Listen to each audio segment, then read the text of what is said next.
আপনাদের যদি কেউ প্রশ্ন করে ভারতের একটি প্রাচীনতম দুর্গের নাম কি? আচ্ছা, ভারতের এমন একটি ফোর্টের নাম বলুন তো, যে ফোর্টটি সর্বাধিকবার বিভিন্ন রাজাদের হাত ঘুরে প্রায় ১৫০০ বছর ধরে স্বমহিমায় আজও বিরাজমান। এসব প্রশ্নের উত্তর একটাই, the great one and only Gwalior fort. Mughal সম্রাট বাবর যাকে ভারতের দুর্গগুলির মধ্যে মুক্ত বলে অভিহিত করেছেন। চলুন না আজ আপনাদের নিয়ে যাই সেই গোয়ালিয়র ফোর্টে, তার অজানা ইতিহাসকে জানতে। গাইডের মাধ্যমে সেই সমস্ত তথ্যের উদ্ঘাটন করব আপনাদের সামনে।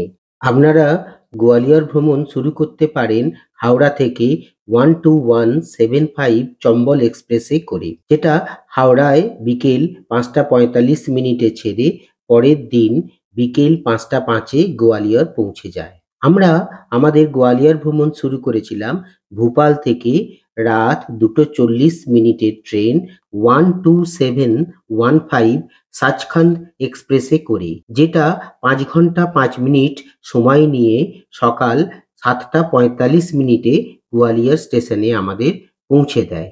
গোয়ালিয়র স্টেশনে পৌঁছে আমরা খুব সস্তায় সুস্বাদু ব্রেকফাস্ট করে রওনা দিই গোয়ালিয়র ফোর্টের উদ্দেশ্যে।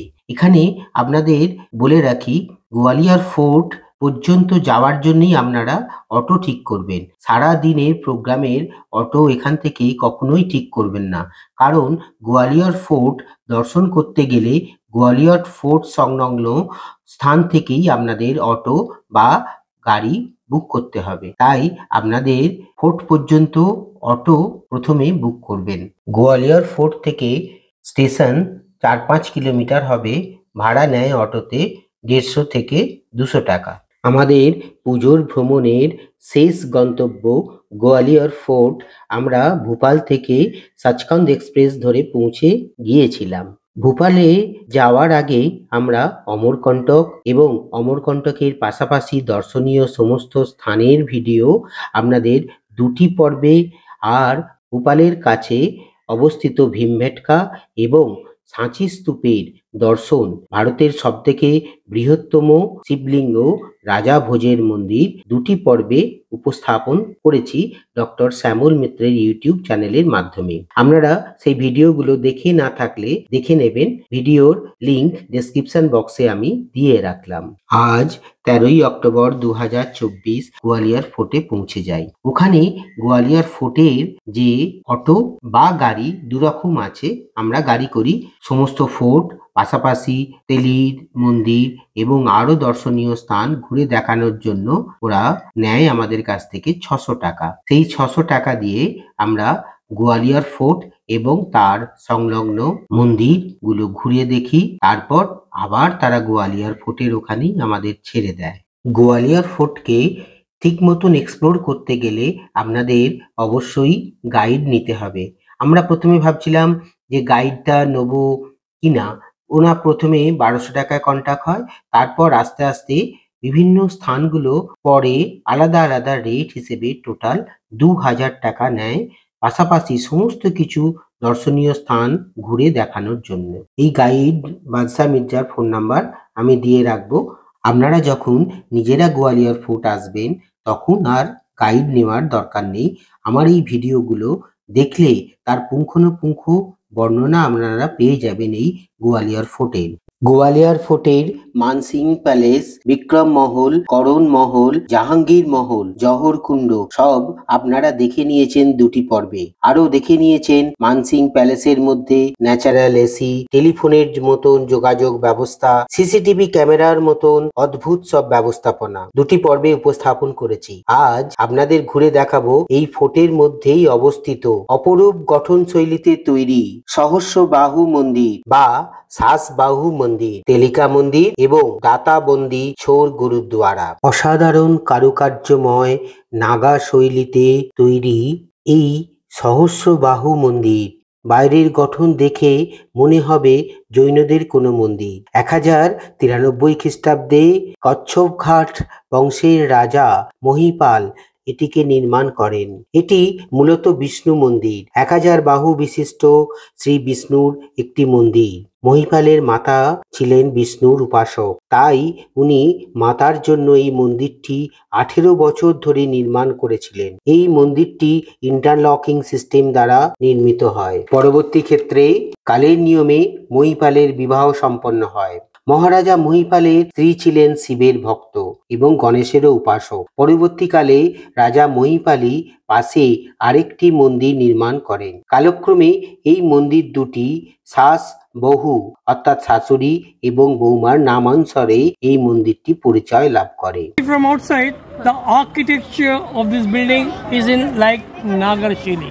It seems old temples of Nagarshili, but probably from outside, it seems like a Jain temples also, like a Jain temple. We are looking here, one bigger and one small temple inside in this complex. They both are famous on the name of Sas Bahu Ka Mandir, which means mother-in-law and daughter-in temples. These twin temples was constructed by King Mahipal of Kachwa dynasty of Gwalior in the year of 1093 AD. In 11th century, these both temples are more than 1000 years old. 1000 years old. The actual name of this temple was Sahasrabahu Mandir. It means 1000 arms of Hindu Lord Vishnu. King Mahipal's mother, she was a devotee of Hindu Lord Vishnu. So king made a huge temple for his mother, Vishnu temple. When king married, his wife came here. She was a devotee of Hindu Lord Shiva and Ganesh. So king made another temple in this same area for Lord Shiva and Ganesh. King's wife and his mother, they both came here for worship inside in this complex, in this area. So the generation of old time, they gave a special new name. Instead of Sahasrabahu Mandir, they gave the name of this temple Sahasrabahu Mandir. This building is one of the best temples of India. Okay. সহস্রবাহু মন্দিরের ওঠার সিঁড়িটি হাতির সুরের আকৃতির এবং ভারতের বিখ্যাত মন্দিরগুলির মধ্যে অন্যতম। Left and right side on the stairs, you can see the trunk of the elephant. Look at this. देख नहीं पाते? This building is one of the best building of India. It's a heritage monument. Come.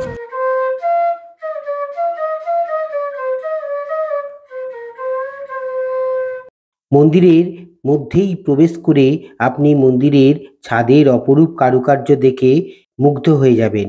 মনে হবে চন্দন কাঠের ওপর নকশা করা, কিন্তু আশ্চর্য হবেন জেনে এই অপরূপ কারুকার্যগুলি বেলে পাথরকে কত পরিশ্রম দিয়ে কেটে কেটে এটি তৈরি হয়েছে। এই মন্দিরটি খিলান করে পাথরের ওপর পাথর বসিয়ে তৈরি। মাথার উপরে দেখতে পাবেন ব্রহ্মা এবং সরস্বতী, শিব পার্বতী, লক্ষ্মী নারায়ণের তৈরি মূর্তি। আরও খুব ভালো করে পর্যবেক্ষণ করলে দেখতে পাবেন সূর্য এবং 9টি গ্রহের প্রতিভূ। সব বিস্ময়কর স্থাপত্য, যা দেখতে দেখতে আপনি একটা আলাদা জগতে হয়তো হারিয়ে যাবেন। See the carvings. See on the top. See the roof. When the first time tourists came here and when he saw this roof, they thought that this roof must be made by only sandalwood. It seems like a sandalwood carvings, okay? But it is sandstone. It's a very, very hard work to make like these fine carvings on a sandstone. See the carvings. Both. How is it? Very good, very nice.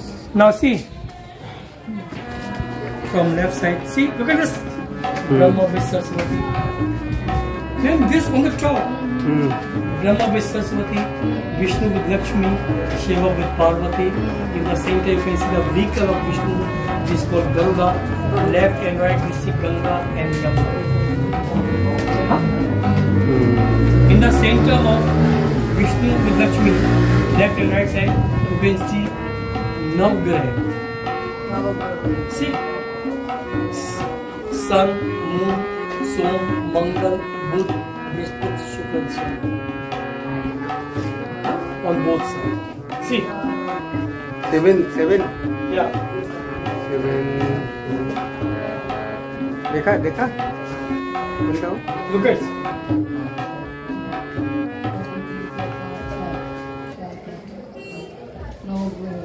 See. Sun. At old time they put water in it.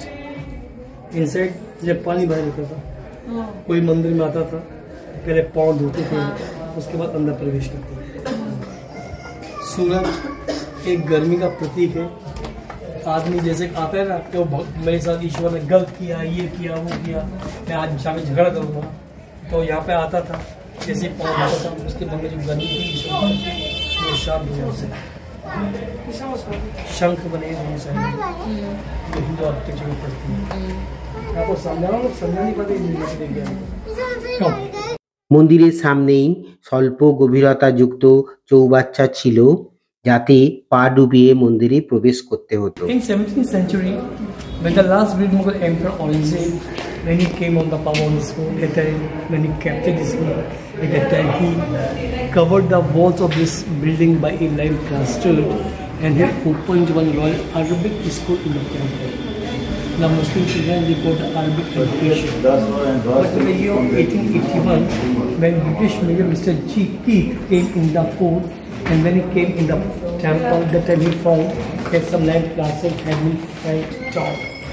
So he found beautiful carving in the temple. So he decided to clean all the lime plaster from 1881 to 1883. It took 2 years to cleaning, and then he gave this support in the center. See the support? Because in the year 1835, one great earthquake came in Gwalior. So in that earthquake, this building had been cracked. So Mr. Keith gave this support to protect this building. This temple is divided into 3 parts. Garbhagriha, where they make the puja, center mandap, where the sense of Jalavi, it's called Ardman.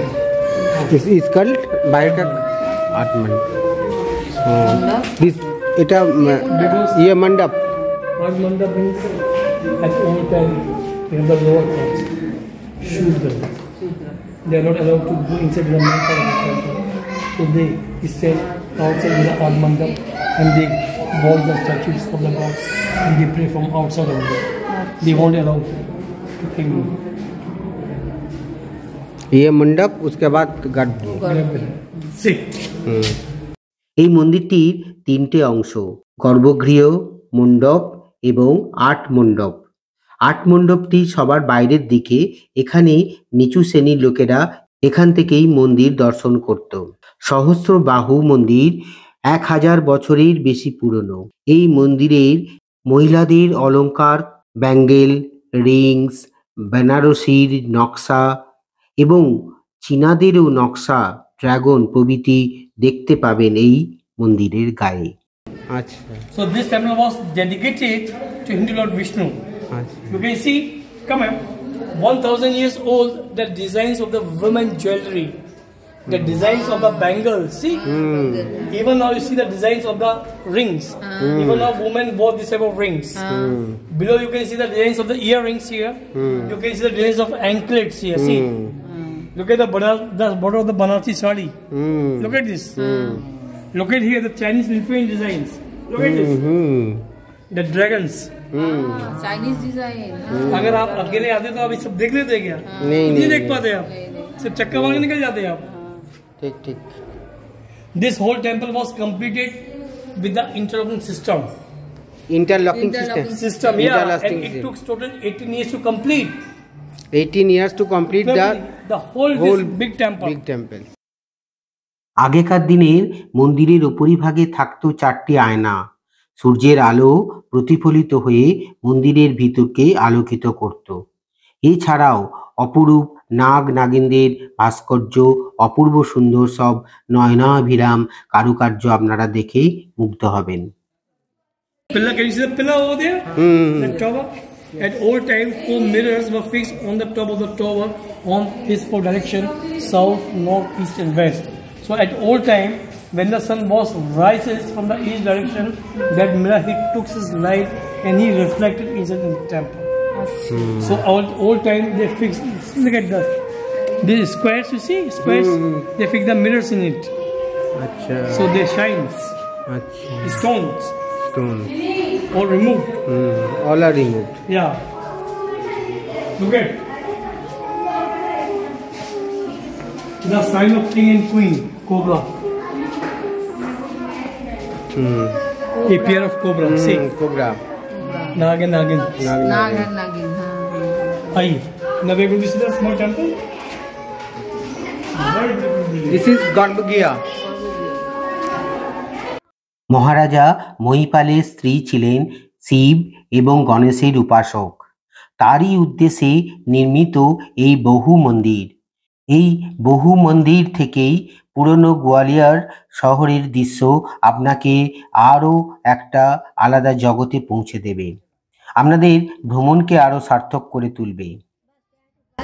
View of the Gwalior city. It's an old Gwalior which was populated by the first ruler of this 4 King Suraj Sen in 6th century. The Lashkar was populated and Morar was populated by Sindhyas in 19th century. ये जो कहते हैं इस मंदिर को, It's called Bahu Ka Mandir because King Mahipal's mother, she was the devotee. Because the wife of King Mahipal Kachor, she was the devotee of Shiva and Ganesh. So that is why King made a smaller temple for his beloved wife, Shiva and Ganesh. They both came here for pray inside in this area, in this complex. So the generation, they gave a special name. Instead of Sahasrabhahu, they gave them Sahasrabhahu. Yeah, come, listen. বাদশাহ মির্জার কাছে আমরা এই শহরের এবং পাশাপাশি দু একটি স্থানের কথা জেনে নিই। It is a current residential palace of present Highness Maharaja Sindhya still now, and some of 40 rooms had been converted into a museum. The name of that museum was Jeevaji Rao Museum. The opening ceremony of that museum was held in 1964 with the hands of former President of India, Rashtrapati Radhakrishnan Pillai.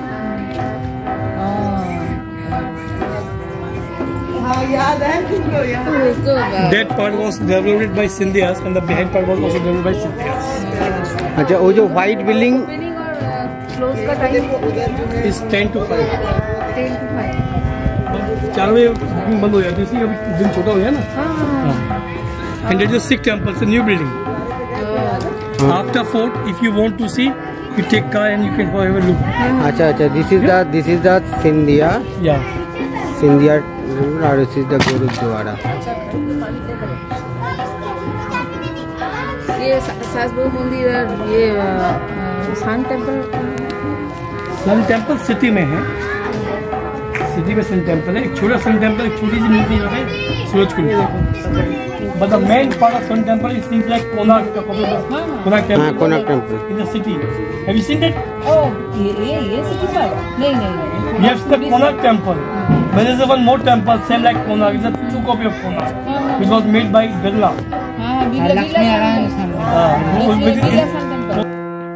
বহু মন্দির থেকে পুরানো গোয়ালিয়র শহরের দৃশ্য আপনাদের ভ্রমণকে আরও সার্থক করে তুলবে। একটু ক্যামেরা জুম করে দেখতে পাওয়া যায় জয়বিলাস প্যালেস, যেটা আমরা আগামী পর্বে আপনাদের দেখাবো। এখান থেকেই দেখতে পাওয়া যায় দাতা বান্দে ছোর গুরুদ্বারা। সাসবাহু মন্দির দেখে আমাদের সেই 600 টাকা ভাড়া করা গাড়িতে আমরা চলে আসি তেলিকা মন্দিরে। এটি রয়েছে ফোর্টের পশ্চিম দিকে। দ্রাবিড় এবং আর্য স্থাপত্যে গড়া 8ম শতকে নির্মিত দুর্গের প্রাচীনতম মন্দির এই তেলিকা মন্দির। এখানে ভগবান বিষ্ণু উপাস্য দেবতা। ছাদটি দ্রাবিড়ীয় শৈলীতে অলঙ্কৃত, আর দেয়ালে রয়েছে আর্য ভাস্কর্যের অপরূপ নিদর্শন। প্রেমের কবিতাও স্থান পেয়েছে তেলিকা মন্দিরে। উচ্চতায় 33 মিটার। ইহাই গোয়ালিয়র দুর্গের উচ্চতম শ্রী বিষ্ণু মন্দির। প্রবেশ পথে আছে গরুড়ের দেবতা, আর বিপরীতে দাতা বন্দে ছোর gurdwara. It's in like South Indian style, like Dravidian temples of South India. Its height is 100 feet. You are looking at this unique building. It is called Telika Mandir. It was constructed in the reign of King Mihir Bhoj in 9th century. This temple is 1200 years old. This temple is older than those temples. Charles Bauka Mandir.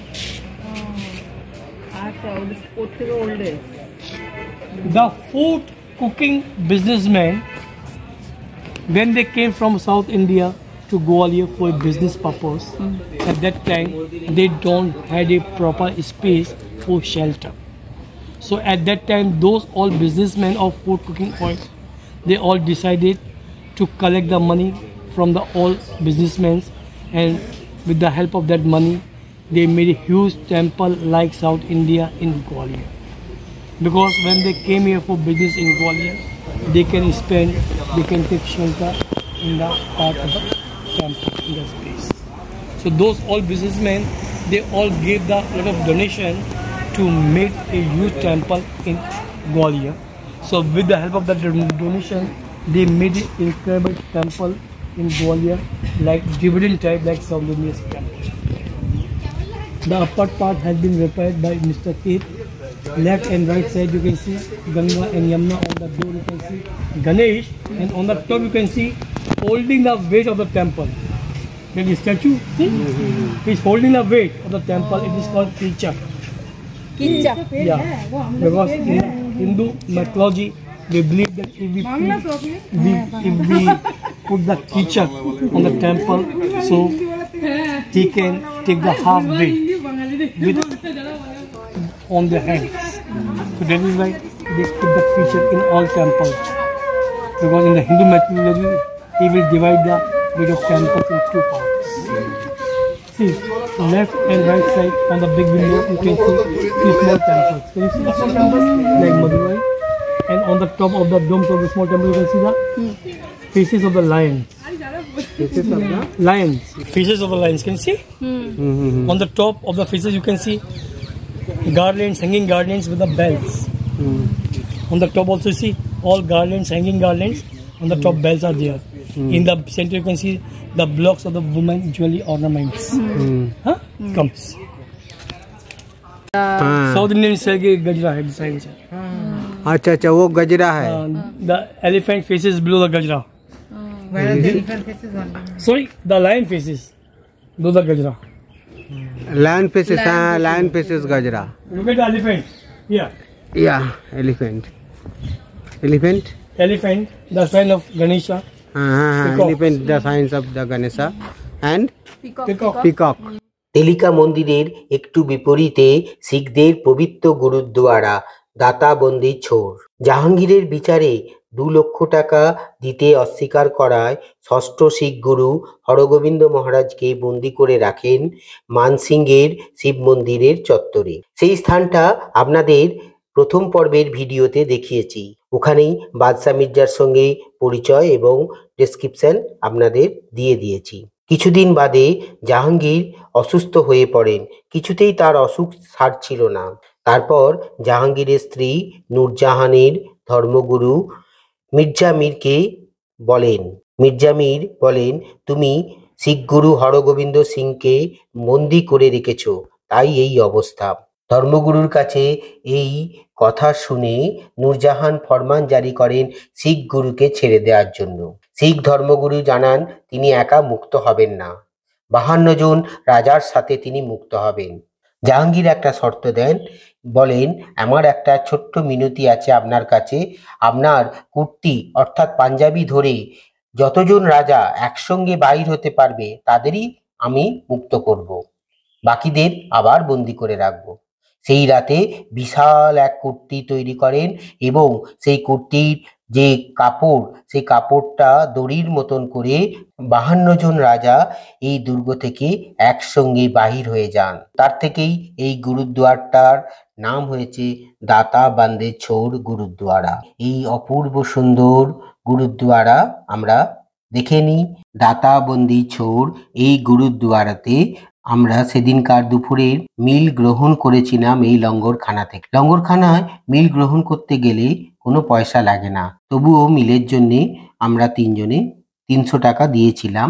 এখানে আমরা পরোটা জাতীয় খাবারের সাথে 3 রকমের ডাল এবং চা পান করেছিলাম। সেদিনকার দুপুরের মধ্যাহ্ন ভোজন আমরা এখান থেকেই সম্পূর্ণ করে ফোর্টের সেই গাড়িতে চেপে আমরা গোয়ালিয়র ফোর্টের একদম সামনে, যেখানে আমাদের গাড়ি শুরু করেছিল নিয়ে যাওয়া, সেখানে ফিরে আসি। তারপর আমরা গোয়ালিয়র শহরের সাইট সিনগুলো দেখি।